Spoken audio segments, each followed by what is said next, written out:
उस कमेटी का मकसद सिर्फ ये था कि अगर किसी का मॉब लिंचिंग हो जाए तो उसको इंसाफ दिलाया जाए। उस कमेटी का मकसद सिर्फ ये था कि अगर किसी बेटी की इज्जत लूटी जाए, उसके सर से दुपट्टे को हटाया जाए, हिजाब का विरोध किया जाए, तो उस कमेटी के जरिए से यहाँ के डिस्ट्रिक्ट मजिस्ट्रेट के ऑफिस में रिट पिटीशन दायर किया जाए। मैं आज के ताल्लुक से बात कर रहा हूँ, उस कमेटी का मकसद सिर्फ ये था कि we are but reformers, we are not but reformers. हम सोशलिस्ट हैं, हम दूसरों को मुनाफा पहुंचाएंगे, दूसरों को नुकसान कभी नहीं करेंगे। हिल्फुल फुजूल किस वक्त में 20 साल की उम्र थी मोहम्मद रसूलुल्लाह की। दुनिया वालों बताओ, मोहम्मद रसूलुल्लाह के अलावा तुम्हारे पास है कोई जो 20 साल की उम्र में कौम के लिए, 20 साल की उम्र में अपने समाज को इंसाफ दिलाने के लिए, 20 साल की उम्र में एक अजनबी इंसान के हक को दिलाने के लिए एक तंजीम बनाई हो? तुम्हारे पास है, मैं जानता हूं, लेकिन तुम नहीं जानते कि उन्होंने कोई महान काम किया था। जवानी के बाद 40-50 साल के बाद कोई अच्छा काम किया होगा, लेकिन बताओ 20 साल की उम्र में इंसान की जिंदगी लड़कपन की होती। हमारे यंग नौजवान, ये जितने भी यंगेस्ट हैं, 20 साल की उम्र में वो अपनी जिंदगी का एक टारगेट नहीं तय कर पाते। मोहम्मद रसूलुल्लाह ने 20 साल की उम्र में अपनी जवानी को समाज के इंसानों के लिए इंसाफ दिलाने के लिए हिल्फुल फुजूल एक तंजीम बनाई। तब जाकर कहा कि आस बिन वाइल, तुमने अगर ज़बीद का हक नहीं दिया तो मैं तुम्हें नहीं छोड़ूंगा। उस तंजीम ने कहा, उस जमात ने कहा हिल्फुल फुजूल। हिल्फ मीन्स एग्रीमेंट, कॉन्सेप्ट, संगठन, संस्था। विश्व हिंद परिषद जैसे संस्था है, आरएसएस जैसे संस्था है, जमीयत उलमा जैसे संस्था है, जमात अहले हदीस जैसे एक धार्मिक और एक अलग बिरादरी है। इसी तरीके पर हिल्फुल फुजूल एक तंजीम, एक कमेटी बनाई गई। आज अगर कोई आप कमेटी बनाते हैं जलसे के लिए, ये सोशल काम के लिए करते हैं, तो उसका सबूत और उसका वजूद मौजूद है और हमें करने की ज़रूरत भी है। हम असल करते नहीं, बोलते नहीं, अपना हक नहीं मांगते, तो हम लोग यहाँ कमज़ोर पड़ जाते। पता है केरला के, कर्नाटका के बच्चों ने क्या शिकायत की है? उन बच्चियों ने ये कही कि आखिर हमारे मुसलमान कौम को, इस कौम को क्या हो गया? कौम के दानिश्वर लोग हमारे साथ क्यों नहीं आ रहे हैं? उनको वकील नहीं मिला तो वकील उन्होंने देवदत्त कामत नामी एक नॉन मुस्लिम लॉयर को हायर किया। बताइए, हमारे पास वकील भी नहीं है कि हिजाब के ऊपर केस लड़ा जाए। वो क्या समझेगा कि what is the status of हिजाब, what is the meaning of हिजाब? Is it a compulsory? Is it an integral part of Islam? Is it an essential part of Islam? क्या वह जानेगा जितने अच्छे तरीके से एक मुसलमान जानेगा?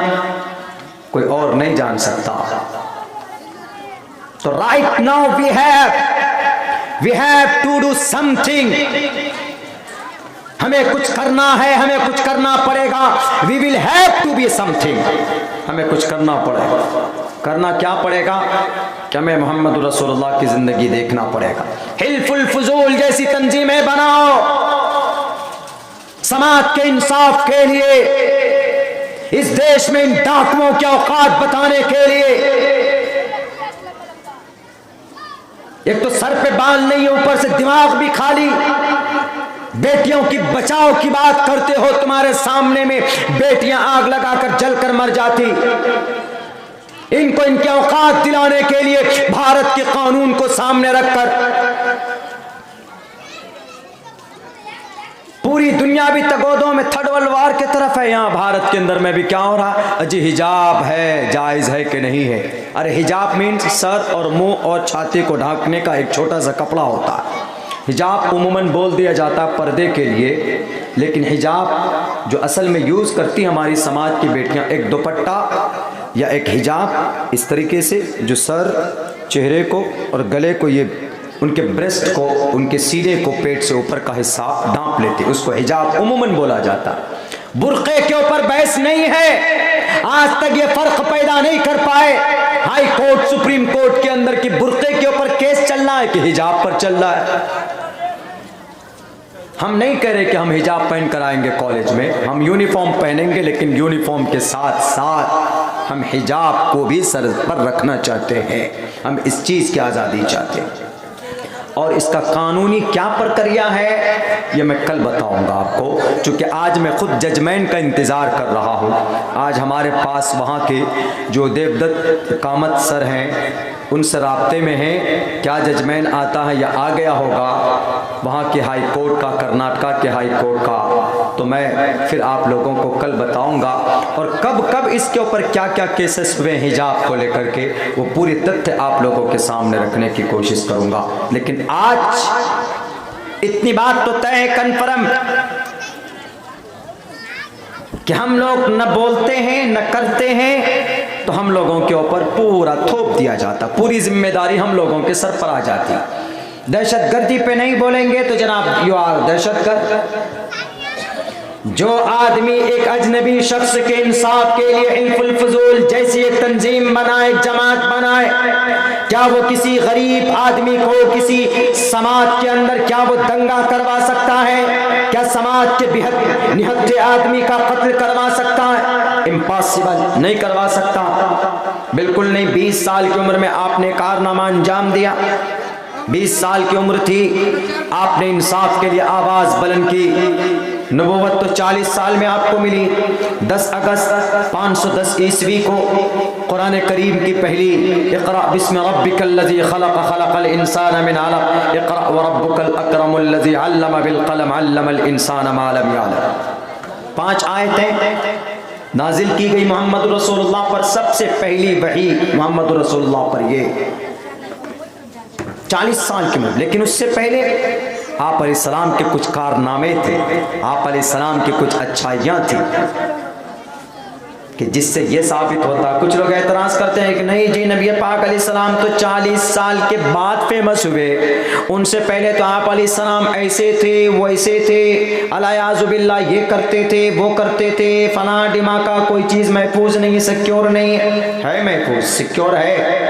भारत के अंदर कम से कम 5 से 6 किताबें ऐसी जिसमें प्रॉफेट मोहम्मद अलैहिस्सलाम की नबूवत से पहले की जिंदगियां महफूज की थी। आप पढ़ लीजिए तारीख सीरत के ऊपर अर्रहीक़ुल मख्तूम मुस्तनद किताब, एवार्डेड है, सम्मानित है, उसको पढ़िए। तारीख़ फरिश्ता तारीख के ऊपर, हिस्ट्री के ऊपर है। तारीख़ इब्न खुल्दून पढ़ लीजिए, तारीख़ इब्न हिशाम पढ़ लीजिए, नासिर अलबानी साहब की, शेख नासिर अलबानी की, अल्लामा इब्न तैमिया की किताबें पढ़ लीजिए। नबूवत से पहले उनकी बातें महफूज, आप अलैहिस्सलातु वस्सलाम की, कि मोहम्मद रसूलुल्लाह सल्लल्लाहु अलैहि वसल्लम को जोड़ देना आतंकवाद से और उसको मुद्दा बनाकर बम बरसाना कि नहीं जनाब स्पेन को हम तबाह कर देंगे, बर्बाद कर देंगे, क्योंकि सोवियत यूनियन का एक हिस्सा रहा था। यही वो स्पेन है जिसमें तकरीबन 3 से 4 बड़े बड़े वैज्ञानिक पैदा हुए। कल मैंने हाथ कांटी के जलसे में कहा था, आज भी कहता, रूस वालों तुम्हारे पास तो टेक्नोलॉजी आज आया है, लेकिन जिस स्पेन के ऊपर तुम बमबारी कर रहे हो, ये जो बम तुम्हारा बनाने का जो लेबोरेटरीज होते, जो टेस्टिंग लैब होता है, वो दुनिया के अंदर कहीं पर नहीं था। लेकिन सबसे पहले दुनिया का टेस्टिंग लेबोरेटरीज, ऑब्जर्वेटरीज, ये अगर कहीं था वो शबीली या स्पेन की जामे मस्जिद की गोल्डा टावर के अंदर 300 फीट उस टावर के अंदर सबसे पहली टेस्ट करने का लैब मौजूद था। यही यूक्रेन और स्पेन जिस पर तुम बम बना रहे हो। डॉक्टर लोग आज क्या करते? डॉक्टर लोग ऑपरेशन करते, उनके पास जो आलात आते हैं, सीजर्स आते, वो कहां से आए? अबुल कासिम अज़्ज़हरावी की बनाई हुई, वो स्पेन का रहने वाला, स्पेन की ईंट से ईंट बजाने वाले, उसकी तारीख को पढ़ो। उसको मलियामेत करने से पहले रूस वालों, तुम उसके गुलाम हो, तुम्हें उसकी गुलामी करनी चाहिए। तुम्हारे पास जो आलात हैं जंग के, वो इन्हीं स्पेन से निकलकर पूरी दुनिया के अंदर ये कॉन्सेप्ट बनाया। वीनस प्लैनेट्स का खोज किसने किया? इब्न सीना ने। कौन था इब्न सीना? वही फलस्तीन के रहने वाले, यूक्रेन के रहने वाले मुसलमान थे। मुसलमानों का एहसान दुनिया पर है। वो अलग बात है कि हमने बोलना छोड़ दिया तो आज हम पर इल्ज़ाम लगाए जाते हैं कि मौलाना, हम पर इल्ज़ाम तराशी होती है कि मौलाना आपके धर्म में, आपके शरीयत में, आपके मोहम्मद की ज़िंदगी में सिर्फ अल्लाह अल्लाह है और कुछ है ही नहीं। अरे अल्लाह है तो सब कुछ है। एक आदमी पूछता है कि मौलाना आपके कुरान में तो सब चीज़ नहीं। हमने कहा क्यों नहीं भाई, सब कुछ है। बोला कुरान में बताइए तो होटल कहाँ है? होटल जहाँ लोग रुकते हैं, जहाँ लॉज कहाँ पर है? हमने कहा कि है कुरान में। ला जुनाह अलैकुम अन तदखुलू बुयूतन गैर मस्कूनतिन फीहा मताउल लकुम। हमने कहा देखो इसमें गैर मस्कूना, कोई हर्ज नहीं है कि तुम एक ऐसे घर में रहो कि जो मुतय्यन ना हो और उससे तुम फ़ायदा हासिल करो। वही घर लॉज है कुरान। हमने कहा पागल, तुमको पता नहीं कुरान में सब कुछ है। वो तिब्यान लिकुल्लि शै, हर चीज़ है कुरान में।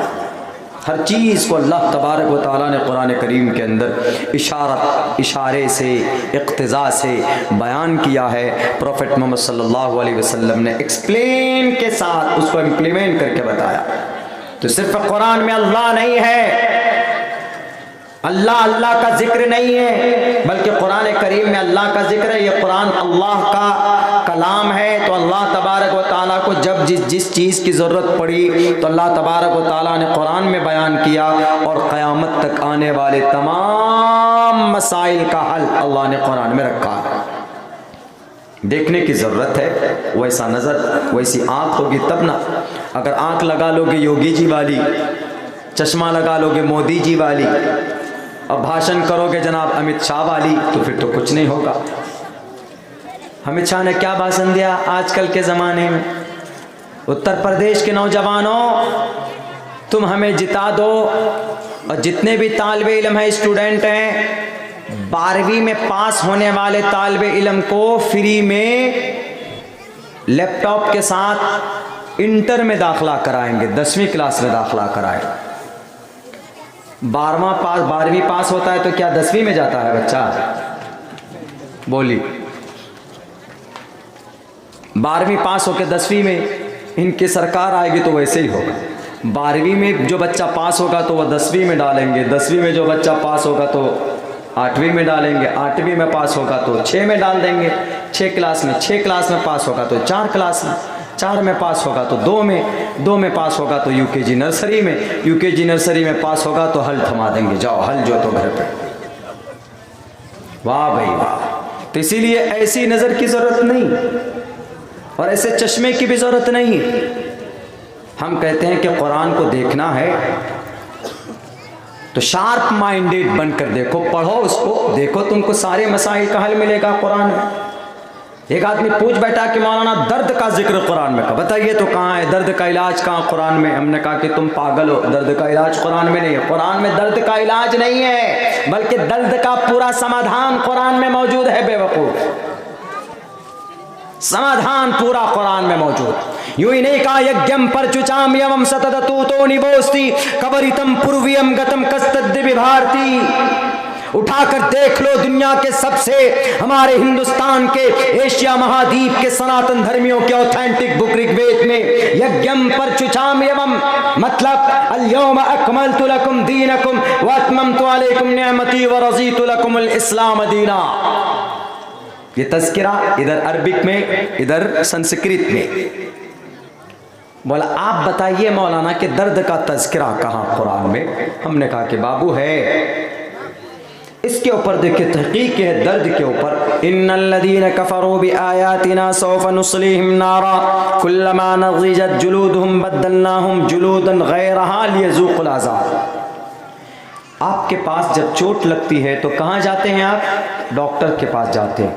जब डॉक्टर के पास जाते हैं तो डॉक्टर ऐसे उस दर्द को दबाता है तो आपको महसूस होता है, आप थोड़ा सा झिड़कते हैं कि ओह दर्द हो रहा है डॉक्टर साहब। तो इसका मतलब अंदर में जो फीलिंग की, जो उसको रिस्ट्रोनट्स बोलते हैं, जो एक सिचुएशन होती है वो है कि नहीं है। अगर नहीं है तो फिर डॉक्टर ये कहते हैं कि इस जगह को काटना होगा या फिर ऑपरेशन करना होगा, बदलना होगा।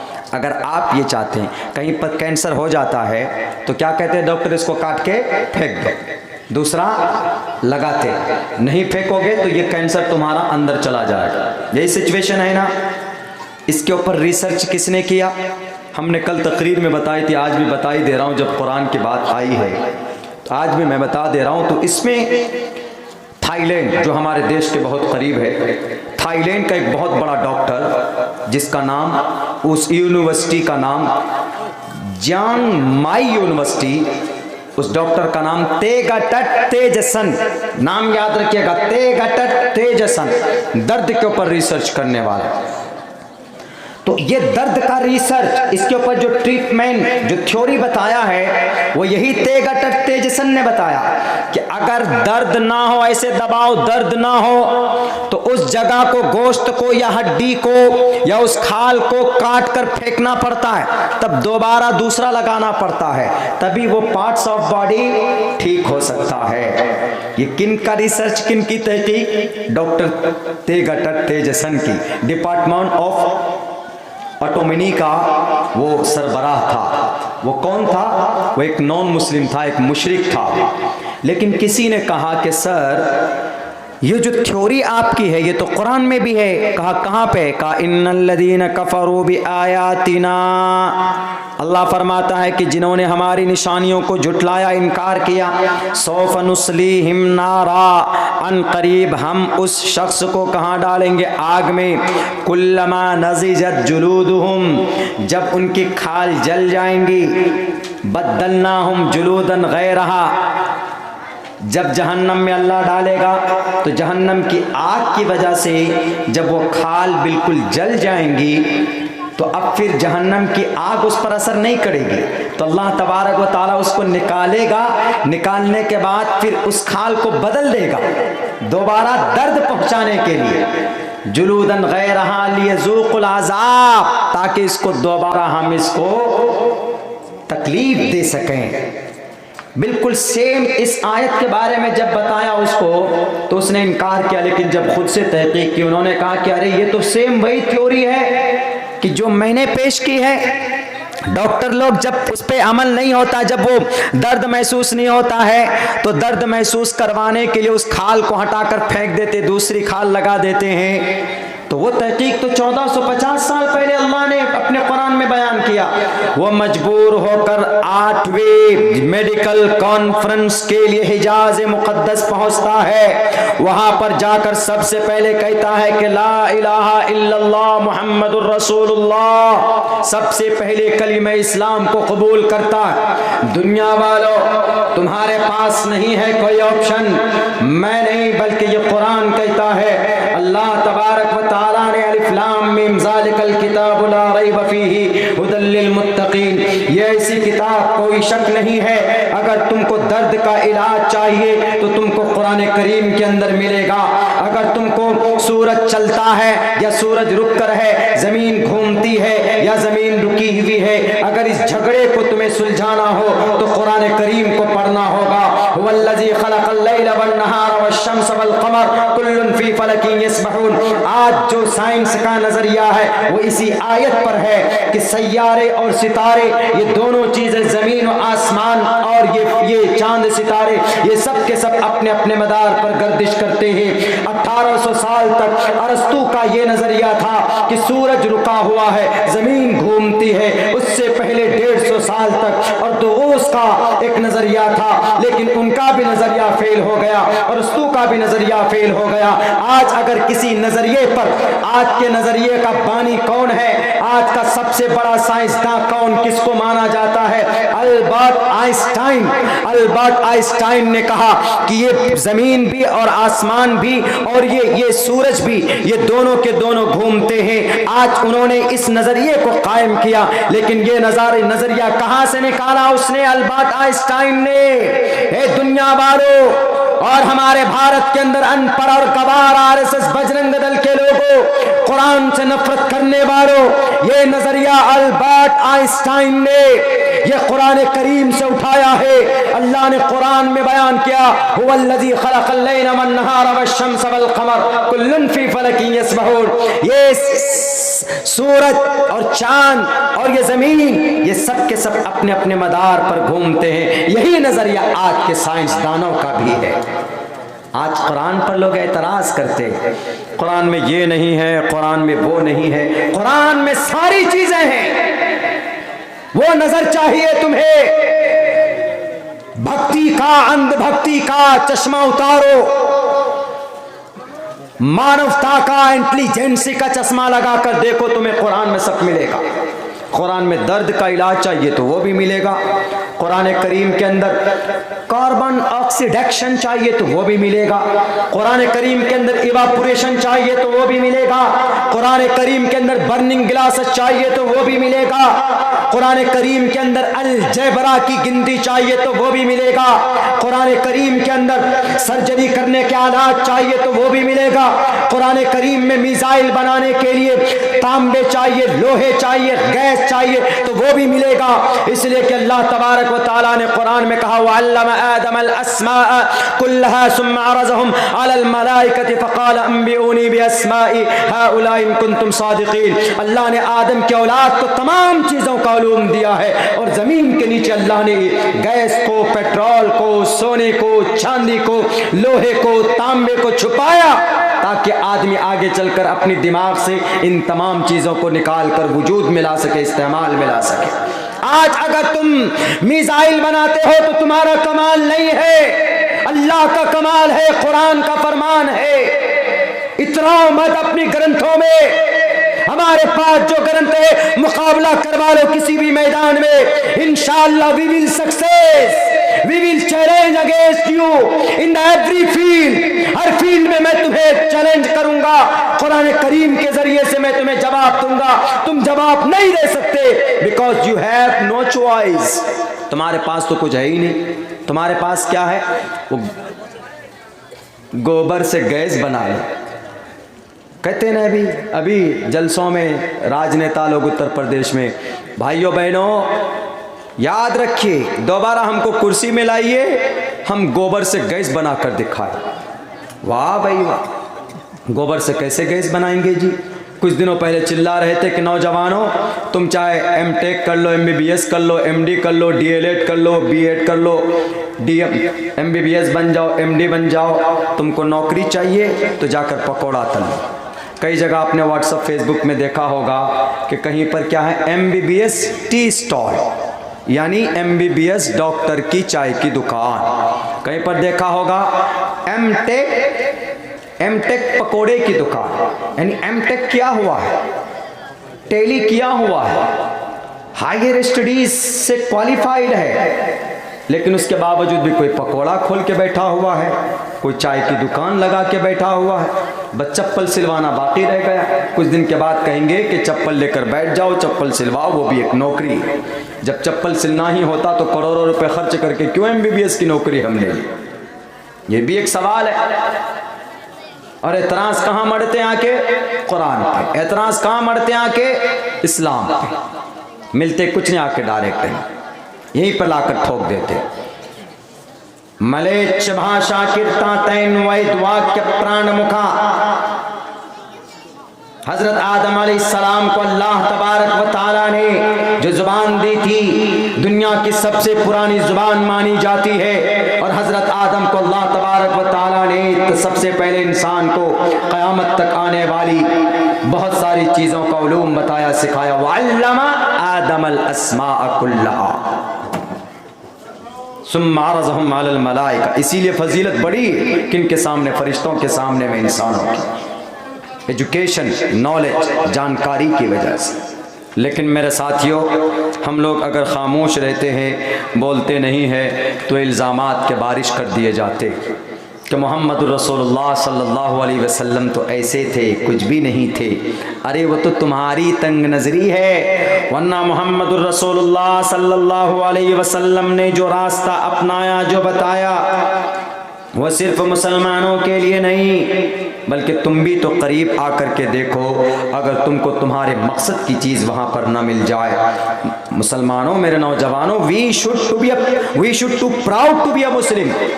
हमें मुसलमान होने पर गर्व होना चाहिए, ऐसा से कम तरीका शिकार नहीं होना चाहिए कि नहीं मौलाना कुरान पढ़ लेंगे, हाफिज बन जाएंगे, मौलाना बन जाएंगे, हमारे बच्चे तो क्या करेंगे, मस्जिद में लोटा तोड़ेंगे, मदरसे में जाकर चटाई काटेंगे। नहीं, if you know and if you hard work तो definitely I will suggest you, definitely I will tell you, मैं आपको कहता हूं कि you will be great person in the whole educational field. अगर आप चाहें तो बन सकते हैं। हमारा मकसद है हम अपने बच्चे को हाफिज कुरान बनाएंगे, इंशाअल्लाह उसको सिविल सर्विसेज में डालेंगे। आप भी कर सकते हैं।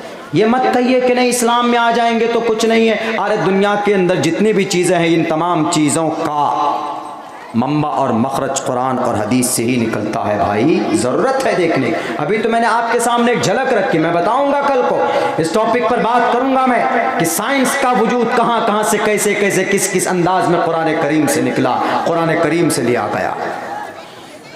उससे पहले बात नबी पाक अलैहिस्सलातु वस्सलाम की नबूवत से पहले की ज़िंदगी की चल रही थी। क्या आप अलैहिस्सलातु वस्सलाम की 40 साल से पहले की ज़िंदगी के अंदर कहीं ना कोई डिफ़ॉल्ट है क्या?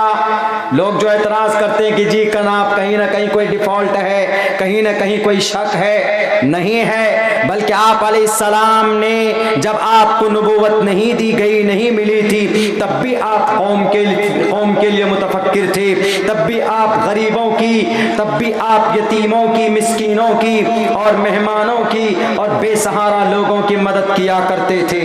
आज तक कहीं किसी की तारीख मौजूद है? किसी की भी नहीं है। बड़े बड़े पुरुषोत्तम तो लोग आए इस दुनिया के अंदर, बड़े बड़े लोग आए इस धरती के ऊपर, ग्रेट पर्सन ऋषि मुनि लोग आए इस धरती पर, लेकिन किसी की जिंदगी देखो, किसी की जिंदगी खून से रंग, किसी का हाथ खून से रंगा हुआ है तो किसी की पूरी जिंदगी के अंदर कत्ल ही कत्ल है, कातिल बने बैठे। लेकिन मोहम्मद रसूलुल्लाह की जिंदगी उठाकर देखो। नौजवानों, मेरे साथियों, दुनिया के लोगों, आप अलैहिस्सलातु वस्सलाम को अल्लाह तबारक व तआला ने किसी एक फिरके के लिए, किसी एक कबीले के लिए नबी और रसूल बनाकर नहीं भेजा था, बल्कि अल्लाह तबारक व तआला ने कुरान में कहा वमा अरसलनाका इल्ला रहमतल लिल आलमीन। इसलिए कहा नाराशन समहा प्रिय मसीह के, पूरी दुनिया तारीफ करेगी उनकी। यूं ही नहीं कहा था अल्लाह तबारक व तआला ने साफ साफ लफ्जों में अदल्लबूक मैककम अदल्लबूक निखादकम।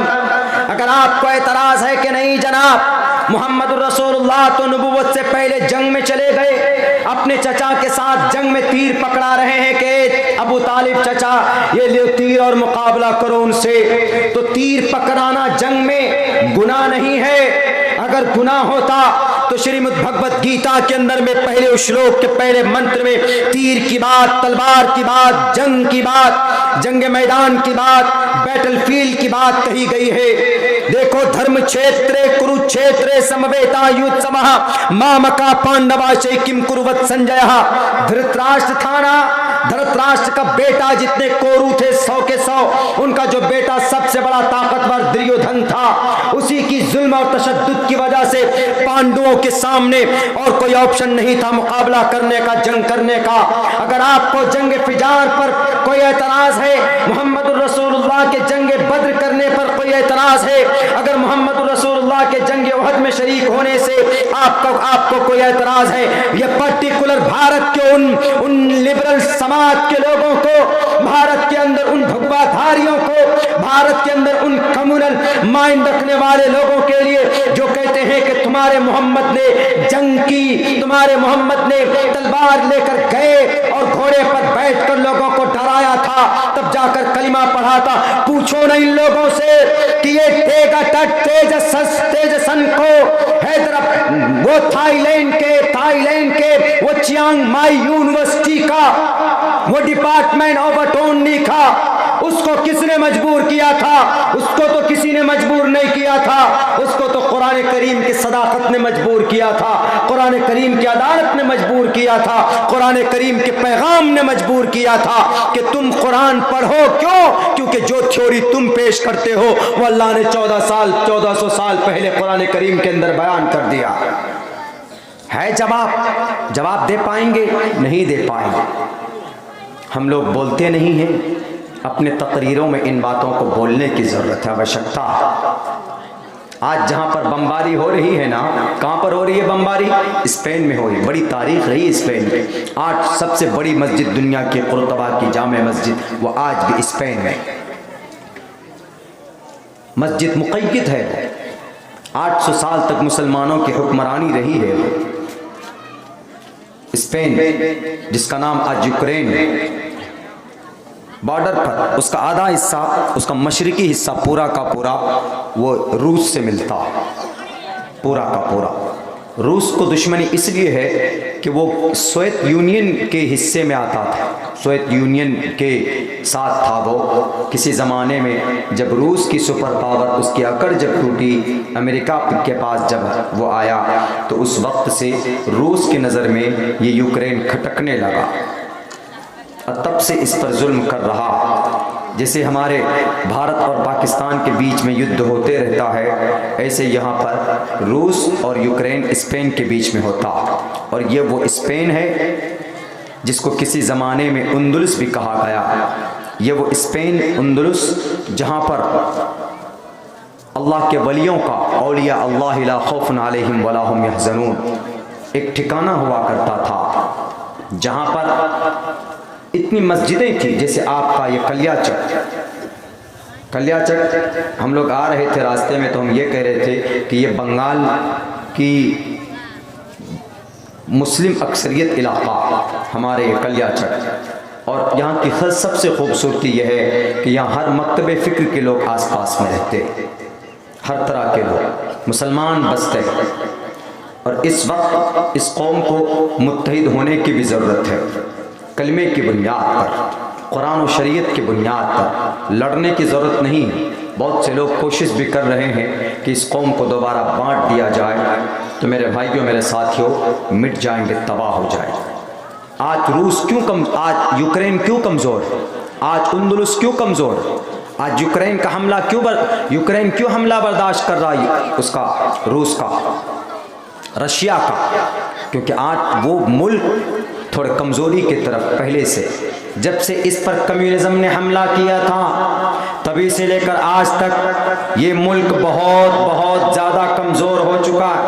और उनकी कमज़ोरी की वजह और उनकी आज जो मुकाबला नहीं कर पा रहे हैं, उसकी एक बड़ी वजह यही है कि वहाँ के जो मुसलमान तबका थे, हालांकि 800 साल तक हुकूमत स्पेन के अंदर मुसलमानों की रही। मैं समझता हूँ कि तारीख की किताब जब आप पढ़ेंगे आपको भी पता चलेगा। मैंने स्टडी किया है स्पेन के इतिहास पर, स्पेन के हिस्ट्री के ऊपर यह बात लिखी गई है इतिहास और हिस्ट्री के अंदर कि 850 साल तक मुसलमानों की हुक्मरानी थी उस स्पेन में, उस यूक्रेन में। कोई घर ऐसा नहीं था जिसमें रोज़ाना सुबह को कुरान करीम की तिलावत की आवाज़ ना आती हो। और इतनी मस्जिदें थी, जैसे आपके कलियाचक में चारों तरफ से सुबह की अजान हो, ज़ोहर की अजान हो, इशा की, फजर की, मगरिब की अजान हो, चारों तरफ से जब अजान की आवाज़ आती है तो एक खुशी महसूस होती। बिल्कुल सेम, इससे भी ज़्यादा खूबसूरत अंदाज में वहाँ पर स्पेन में जब चारों तरफ से पूरे मुल्क के अंदर से अजान की आवाज़ आती थी और डेली सुबह को 2-2 पारे कुरान करीम की तिलावत की आवाज़ें सुनने को मिलती थी। फजर के बाद, फजर की नमाज के बाद स्पेन के, उंदुलुस का और यूक्रेन के ज़मीन का कोई हिस्सा ऐसा बाकी नहीं था जहाँ पर मुसलमानों के सजदों के निशान न पड़े हो। ये तारीख गवाह है। अगर मैं झूठ बोलता हूँ तो आप इंसाइक्लोपीडिया ऑफ द वर्ल्ड पढ़ के देखिए, द हिस्ट्री ऑफ वर्ल्ड पढ़ के देखिए, एक आलमी तारीख उठा करके पढ़िए, आपको पता चलेगा कि स्पेन की जमीन ज़मीन का कोई हिस्सा ऐसा बाकी नहीं था कि जिसमें मुसलमानों के सज्जों के निशान न पड़े हो। लेकिन मेरे मुस्लिम भाइयों, जिस तरीके पर एशिया महाद्वीप में आज हम लोगों को बांटने की कोशिश की जा रही है, अगर कलियाचक के अंदर अगर मुख्तलिफ मकतबे फ़िक्र के लोग रहते हैं, तो जब बात समाज की आए, जब बात आए इंडियन की, जब बात आए हमारे सोशल की, जब बात आए हमारे धर्म की, जब बात आए हमारे कुरान की, जब बात आए हमारे एक मुसलमान की, तो सारे मकतबे फ़िक्र के लोगों को एक प्लेटफॉर्म पर खड़ा होना चाहिए, तब जाकर ये हम बच पाएंगे। लेकिन स्पेन के अंदर ऐसा नहीं हुआ था। वहां पर 1 इंच की मस्जिद बनाकर, 1.5 इंच की मस्जिद बनाकर एक दूसरे के खिलाफ लड़ने के लिए साजिशें रची गई थी। उलमाए किराम को अवाम से काट दिया था कि मौलाना अब्दुल्ला सालिम साहब गलत बयानी करता है या शेख जर्जीस अंसारी साहब गलत बयानी करता है, वो तो उत्तर प्रदेश के हैं, वो बंगाल क्यों आएंगे? मौलाना अब्दुल्ला बिहार के हैं, वो बंगाल क्यों आएंगे? या बंगाल के मौलाना, बंगाल के बहुत सारे मुकर्रिरीन हैं, वो क्यों जाएंगे बिहार के अंदर? जब ये नफरत आपस में, असबियत, रेसलिज्म ने जन्म लिया, तो अल्लाह तबारक व तआला ने कहा कि हमने तुमको कहा कि वातसिमू बिहब्लिल्लाह, अल्लाह की रस्सी को मजबूती से पकड़ो, लेकिन तुम अपने अकल से, अपने दखल से तुम इस कौम को बांटना चाहते हो। तो याद रखो, जब सहाबा दो फाड़ हो गए थे, तो अल्लाह तबारक व तआला ने जंगे उहद में होने वाली फतह को शिकस्त में बदलने की कोशिश कर दी गई थी। 70 सहाबा उसी इंतशार की वजह से गाजर मूली की तरह शहीद किए गए थे। अगर तुमने भी इत्तिहाद के लड़ी को मजबूती के साथ नहीं पकड़ा, तो वहां तो नबी मौजूद थे, लेकिन इस धरती पर कोई नबी नहीं है। तुम्हारे पास अगर नबी के दर्जे में कोई चीज है, तो नबी के हदीस मुबारका है। अल्लाह की वही के बदले में कोई चीज है, तो वह कुरान करीम मौजूद है। अगर तुमने इस कुरान करीम को छोड़ा, या कुरान करीम की एक आयत की या एक हुक्म की तुमने रूगर्दानी की, तो अल्लाह तबारक व तआला तुम्हारे बदले किसी और कौम को पैदा करेगा और तुमको नेस्त नाबूद कर देगा। वहां पर रेसलिज्म ने, वहां पर कंफ्यूशनिज्म ने, वहां पर जोडाइज्म ने जन्म लिया। अल्लाह तबारक व तआला ने चंगेज को भेजा और पूरे स्पेन के अंदर से एक मुसलमान को घरों से निकालकर गाजर मूली की तरह काट दिया जाता है और कुर्तबा की जामे मस्जिद में बैठकर एक मूर्ति को सजाया जाता है, और फिर पूरे के पूरे स्पेन में अल्लाह का नाम लेने वाला बाकी नहीं रहता। वो स्पेन, उससे बड़ी हुकूमत किसी भी मुल्क में नहीं रही। उसके बाद तब हमारे भारत का नंबर आता है कि 675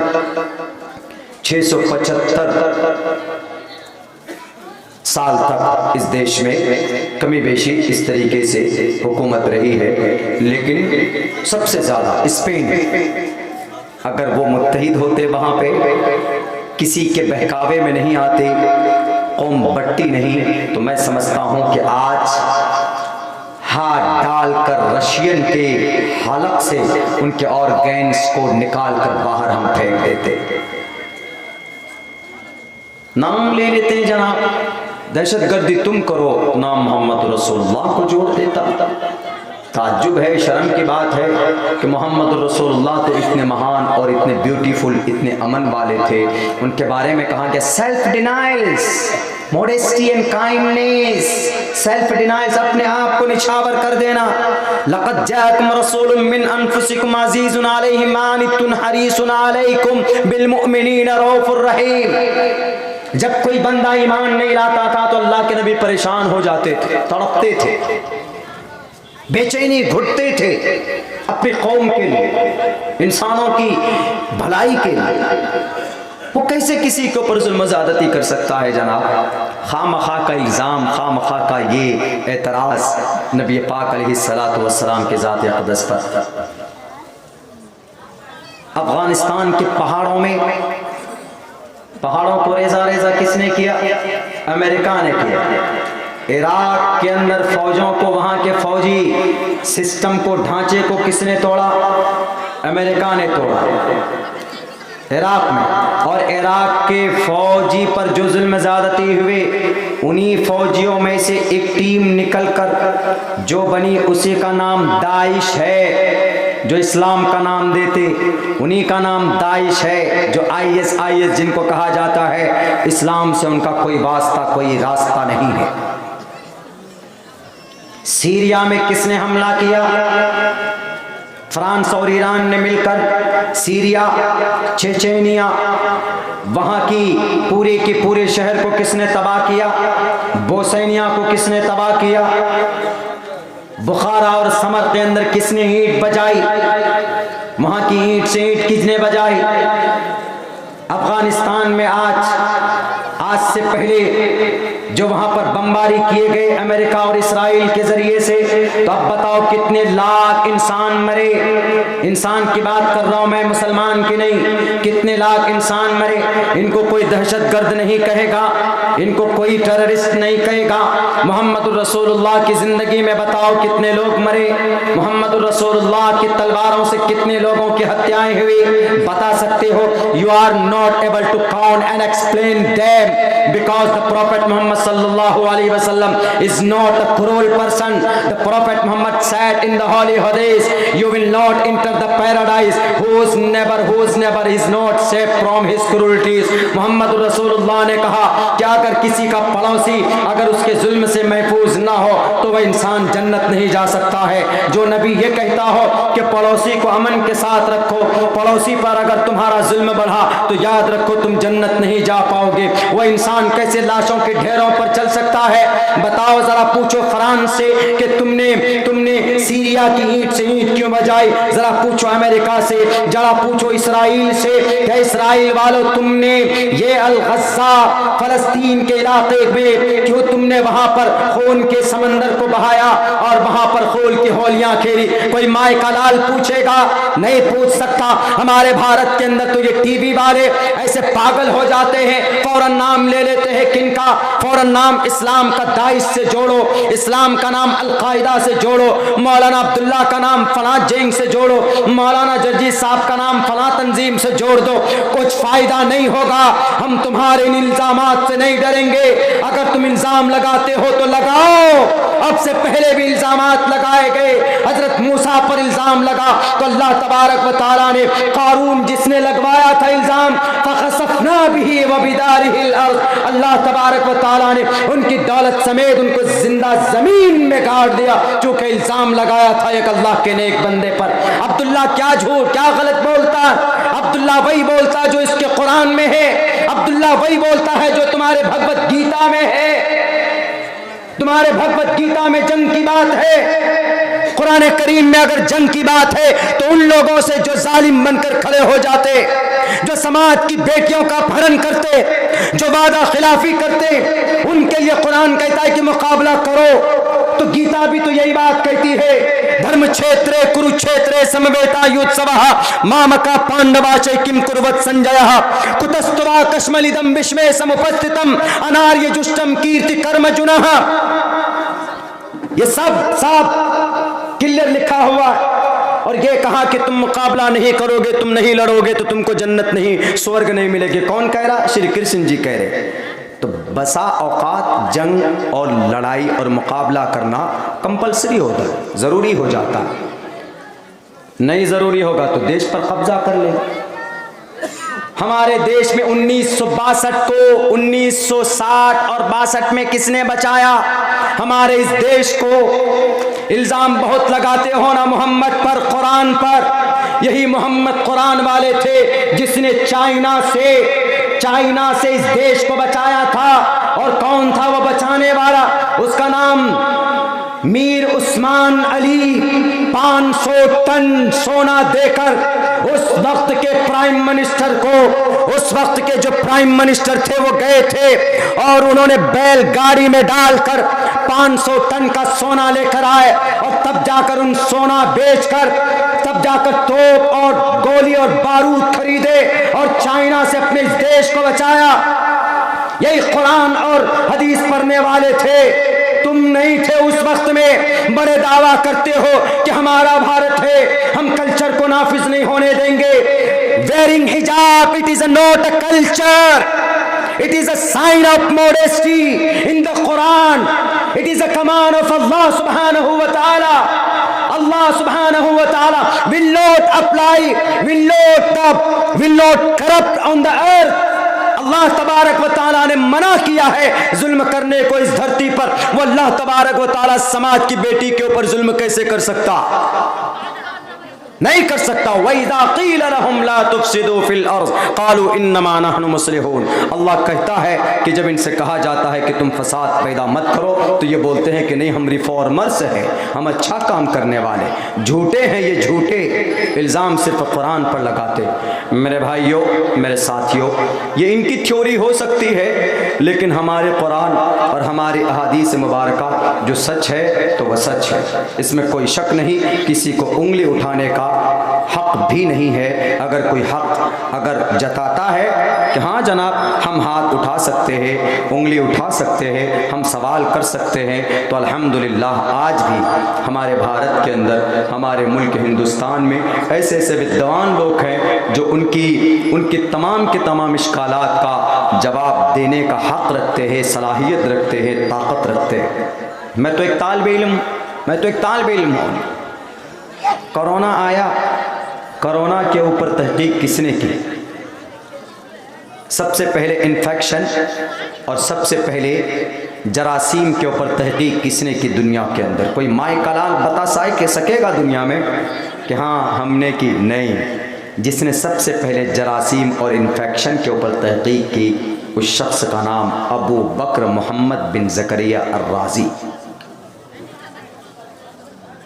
अगर इनकी थ्योरी नहीं होती तो वुहान लैब वाले, अमेरिका वाले, जर्मनी और इटली वाले, तुम्हारी हिम्मत थी कि तुम कोरोना का पता चलाते। कोरोना एक वायरस है, वायरस एक जरासीम है, और जरासीम के ऊपर थ्योरी किसका बना हुआ? अबू बकर मोहम्मद का बनाया हुआ। एहसान है तुम पर हमारा। कोरोना को नहीं ढूंढ पाओगे जब तक हमारी थ्योरी नहीं पढ़ोगे। हमारी बेटियां अगर हिजाब पहनती है तो तुम्हारे तो पेट में दर्द नहीं होना चाहिए, क्योंकि प्रधानमंत्री जी भी तो कहते हैं कि मुंह में मास्क लगाओ, मुंह ढाको, वेयरिंग मास्क। उन पर क्यों नहीं एतराज़ होता? अजीब तरह का लॉजिक है भाई, अजीब तरह का। अभी कुछ दिनों पहले हमारे बहुत सारे प्रोग्राम कैंसिल हुए। अभी ये धुलियान में 14 फरवरी को प्रोग्राम था, तो वो प्रोग्राम चला गया कहाँ? वो 22 मार्च। हमने पूछा क्यों? बोला कि सर, बोला कि शेख मोहतरम यहाँ पर रात को नाइट कर्फ्यू है, यानी 8 बजे से लेकर सुबह 6 बजे तक कर्फ्यू। हमने कहा क्यों? उस वक्त तो कोई होता भी नहीं है सड़क पे। बोला कि नहीं, वो कोरोना की वजह से। आप समझ सकते हैं 8 बजे के बाद तो रोड तो वैसे खाली हो जाती है, वैसे ही खाली हो जाती।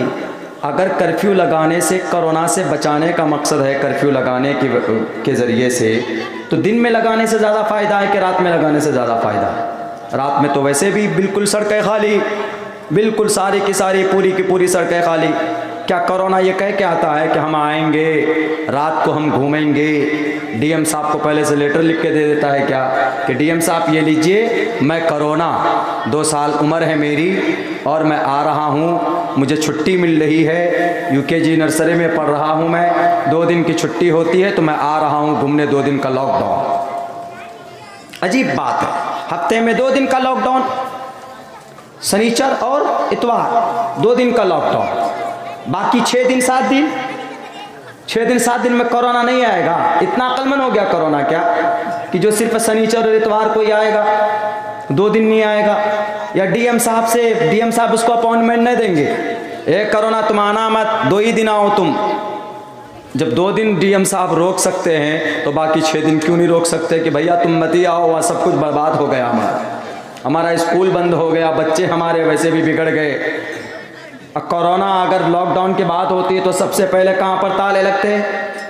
स्कूल बंद, मदरसा बंद, शराब खाने खुल जाते, मार्केट खुल जाती, सड़कें खुल जाती, पूरी भीड़ की भीड़। ये लॉजिक समझ में नहीं आया। अब तो कोरोना ख़त्म, अब कौन सा कोरोना बड़ा हो गया, बालिग हो गया, उसका नाम क्या रख दिया? Delta variant. अब वो डेल्टा वेरिएंट बन गया, बालिग हो गया, अब उसको शादी करानी पड़ेगी, अब उसका वायरस ढूंढना पड़ेगा। चाइना वालों ने तो कोरोना को ढूंढा, बनाया, पैदा किया।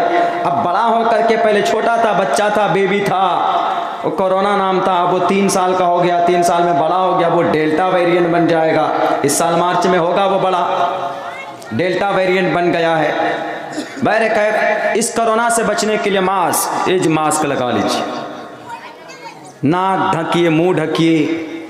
एक जगह एयरपोर्ट की बात है, शायद कलकत्ता की बात थी, हमारा जो मास्क था वो नीचे था ऐसे नाक के इसमें। बोला कि sir then cover up completely your mask, पूरे ढंग से पहनिए, वेयर द कंप्लीट मास्क, पूरे को पहनिए। हमने पहन तो लिया, लेकिन हमने कहा कि सर एक बात बताइए, नाक में क्यों पहन लेते हैं इसको? तो उन्होंने कहा कि नाक में इसलिए कि सर आप ढांकिए तो पूरा ढांकिए। हमने कहा कि एक बात बताओ, जब नाक से घुस सकता है कोरोना तो कान से क्यों नहीं घुस सकता? कान भी तो एक रास्ता है ना। वो हंसा, जवाब तो नहीं दिया, बोला it is a command sir, ये एक ऑर्डर है and we have to follow that and the protocol of corona. तो ये ऐसा है जो थ्योरी समझ में नहीं आने वाली, वो थ्योरी नाफिज कर देंगे तो नाफिज। इस देश के अंदर में सच बात तो ये है कि फ्रीडम ऑफ स्पीच खत्म कर दिया गया है। इस देश में freedom of speech, freedom of thought खत्म कर दिया गया है।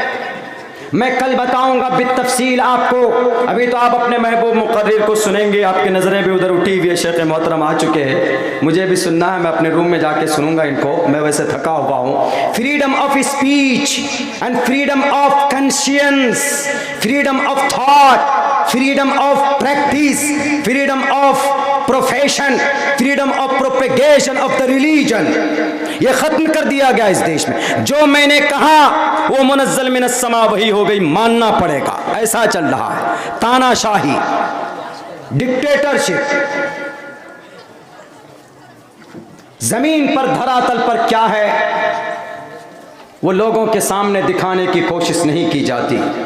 बेवकूफ बनाओ लोगों को। इतना बड़ा मुद्दा बनाया गया, इतना बड़ा मुद्दा, इसको तकबीर वाले मैसेज को, नारे तकबीर, अल्लाहु अकबर, वो बेटी सिर्फ अल्लाहु अकबर बोली, इतनी तकरीरें हो रही, इतना कुछ हो रहा है। मैंने इसके ऊपर कल रिसर्च और तहकीक की थी और मैंने बोला भी था, और मैं आपको ये बात बोलकर, चूँकि हम सबके बड़े महबूब मुकर्रिर सामने बैठे हैं, मैं भी ज़्यादा बोलूँ तो उनकी तौहीन होगी, लेकिन मैं ये 2-3 मिनट में ये चीज़ बताना चाहता हूँ। तकबीर ही थी वो जो जलियांवाला बाग में जनरल डायर को 2 लाख फौजों के सामने जब वो आया था, तो उस वक्त के डॉक्टर सैफुद्दीन कचलो और सत्यमान की गिरफ्तारी की वजह से जब जलियांवाला बाग अमृतसर में, उस बाग में 15,000 लोग जब बैठे थे, वहां पर जनरल डायर को अगर धूल चाटना पड़ा तो वहां पर सिर्फ एक तकबीर थी जिसका नाम अल्लाहु अकबर था। आरएसएस के इन लोगों से पूछिए, इन पुजारियों से, इन चापलोसों से पूछो कि वो तकबीर अगर बेटी ने लगाई है तो तुम्हारे भौंकने की वजह से रामचंद्र जी का नाम लेते हो, लेकिन मर्यादा पुरुषोत्तम की जिंदगी तुम नहीं जानते। पहले उनकी जिंदगी पढ़ो, उनकी जिंदगी को सीखो। उनकी जिंदगी अगर सच में दिल में होगी तो कभी भी तुम किसी बेटी की इज्जत और आबरू को उछालने की कोशिश नहीं करोगे। अगर तुमको अल्लाहु अकबर से इतनी नाराजगी है, इतनी दुश्मनी है, तो याद रखना जनरल डायर को डराने वाला, अगर कोई डराने वाली कोई आवाज, कोई तकबीर थी जलियांवाला बाग 1919 में यकुम अप्रैल से लेकर 6 अप्रैल तक, अगर उनको मजबूर किया था अमृतसर के उस जलियांवाला बाग से बाहर निकलने पर, तो वो एक ही तकबीर थी, उस तकबीर का नाम नारे तकबीर अल्लाहु अकबर, नारे तकबीर अल्लाहु अकबर का नारा था, जिसे डर कर सुनकर उसका खून पानी हुआ था और डर कर वहां से जलियांवाला बाग से भागकर अपने घर को पहुंचा था। कौन? General Dyer. कौन सी तकबीर थी? अल्लाहु अकबर की तकबीर थी। मेरे भाइयों, मेरे साथियों, मेरी आवाज़ भी साफ नहीं है, अभी शेख मोहतरम को सुनना है। मैं भी माजरत खा हूँ। सदर मोहतरम को हमने कहा था कि इंशाअल्लाह 10:30 से आगे, तो 10:30 से आगे 2 मिनट हो चुके हैं, तो 10:30 से आगे हो गया है। अभी चूँकि पहला दिन है, कल भी इंशाअल्लाह बातें होंगी, सामने आएंगी बहुत सारी बातें। बहुत बहुत शुक्रिया, जज़ाकल्लाह। अस्सलामु अलैकुम व रहमतुल्लाहि व बरकातुहू। आइए शेख।